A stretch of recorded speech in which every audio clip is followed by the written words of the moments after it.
വിജയും തൃഷയും തമ്മിലുള്ള പ്രണയബന്ധം സിനിമാ രംഗത്തുണ്ടാക്കുന്ന ചർച്ചകൾ ചെറുതല്ല. ഇത്രയും കാലം ഗോസിപ്പുകളാണെന്ന് പറഞ്ഞ് തള്ളിയ കാര്യം സത്യമാണെന്ന് ഉൾക്കൊള്ളാൻ വിജയുടെ ആരാധകരിൽ പലർക്കും കഴിയുന്നില്ല. എന്നാൽ ആരെന്ത് കരുതിയാലും പ്രശ്നമില്ല. ഇനിയുള്ള ജീവിതം ഒരുമിച്ചെന്ന് തീരുമാനിച്ച മട്ടിലാണ് തൃഷയുടെയും വിജയുടെയും പോക്ക്. പൊതുവിടങ്ങളിൽ ഇവർ ഒരുമിച്ച് എത്തുന്നുണ്ട്. വിജയിയോടുള്ള പ്രണയം പറയാതെ പറഞ്ഞുകൊണ്ടുള്ള പോസ്റ്റുകൾ തൃഷ കൃഷ്ണനും പങ്കുവയ്ക്കുന്നു.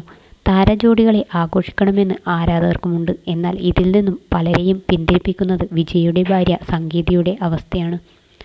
എത്രയൊക്കെ അലങ്കരിക്കാൻ ശ്രമിച്ചാലും വിജയുടെ വിവാഹേതര ബന്ധമാണ് തൃഷയുമായുള്ളത്. നിയമപരമായി ഇപ്പോഴും സംഗീതയാണ് വിജയുടെ ഭാര്യ. തനിക്കുണ്ടായ അനീതിയിൽ സംഗീത പ്രതികരിക്കുകയും ചെയ്തു.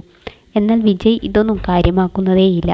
പരസ്പരം അറിയാവുന്നവരാണ് തൃഷയും സംഗീതയും. വർഷങ്ങൾക്ക് മുമ്പുള്ള ഒരു വിവാഹ ചടങ്ങിൽ സംഗീതയുടെയും തൃഷയുടെ അമ്മ ഉമാകൃഷ്ണൻ്റെയും ദൃശ്യങ്ങളാണിപ്പോൾ ചർച്ചയാകുന്നത്. നടൻ പാണ്ഡ്യരാജിൻ്റെ മകൻ്റെ വിവാഹ ചടങ്ങിൽ നിന്നുള്ള ദൃശ്യങ്ങളാണിത്. സംഗീതയും തൃഷയുടെ അമ്മയെ നോക്കുന്നില്ല. നേരെ ഖുഷ്ബുവിനോട് സംസാരിച്ച് ചിരിക്കുന്ന ദൃശ്യങ്ങളിൽ കാണാം. എന്നാൽ ഇവർ തമ്മിൽ മുഖത്തേക്ക് നോക്കാൻ മടിയുള്ളതുപോലെ തോന്നുന്നുവെന്ന് നെറ്റിസൺസ് പറയുന്നു. അക്കാലഘട്ടത്തിൽ തൃഷയും വിജയും തമ്മിലുള്ള സൗഹൃദം ഇല്ലായിട്ടുണ്ട്. 2008 ശേഷം ഇവർ ഒരുമിച്ച് സിനിമ ചെയ്തിരുന്നില്ല. ആ കാലഘട്ടത്തിലെ ദൃശ്യങ്ങളാണിത്. വിജയ് കുടുംബസ്ഥനായി ജീവിക്കുന്ന കാലം. റിപ്പോർട്ടുകൾ പ്രകാരം ഒരുമിച്ച് സിനിമകൾ ചെയ്യുന്ന കാലത്തെ വിജയ് തൃഷയോട് അടുത്തിരുന്നു.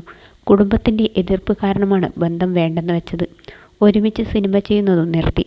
സംഗീതയുമായി വിജയ് അകന്ന ശേഷമാണ് തൃഷ 15 വർഷങ്ങൾക്ക് ശേഷം വീണ്ടും ഒരുമിച്ച് സിനിമകൾ ചെയ്തത്.